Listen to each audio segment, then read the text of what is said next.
पूर्णा कातनेश्वर वीज पुरवठा खंडित होत असल्याने वीज बिल भरणे मात्र सक्तीचे झाले आहे।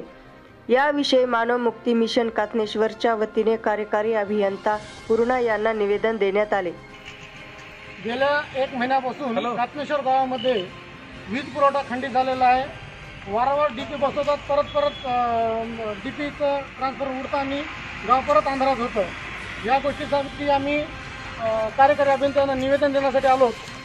या निवेदन देत असताना आम्ही यांना कळकळीची विनंती करतो की सध्या लोकांना खायचे वांदे तर तुम्ही बिल वसूल करत आहात।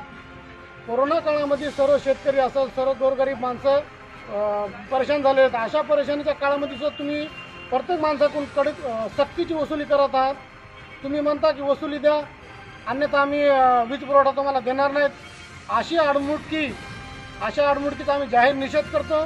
मानव मुक्ती मिशन मार्फत ह्या 2 दिवसात जर यांनी डीपी नाही दिला तर तीव्र स्वरूपाचे आंदोलन करू आणि या 2 दिवसात जर काही अनैतिक प्रकार घडला तर ह्याची जबाबदार माननीय कार्यकारी अभियंता राहणार आहे, हेही त्यांना लक्षात असायला पाहिजे। आणि कातनेश्वरमधून सक्तीची वसुली चालणार नाही, सक्तीची वसुली चालणार नाही। ऑलरेडी लोक परेशान आहेत, हेही त्यांनी दक्षता घ्यायला हवी। परत असं सांगणं की तात्काळ जर 2 दिवसाच्या आत जर डीपी बसून जर वीज पुरवठा जर सुरळीत नाही केला तर आम्ही ह्या कार्यालयामध्ये लाईट राहू देणार नाही। ह्यांना मी ओपन चॅलेंज करतो आणि थांबतो।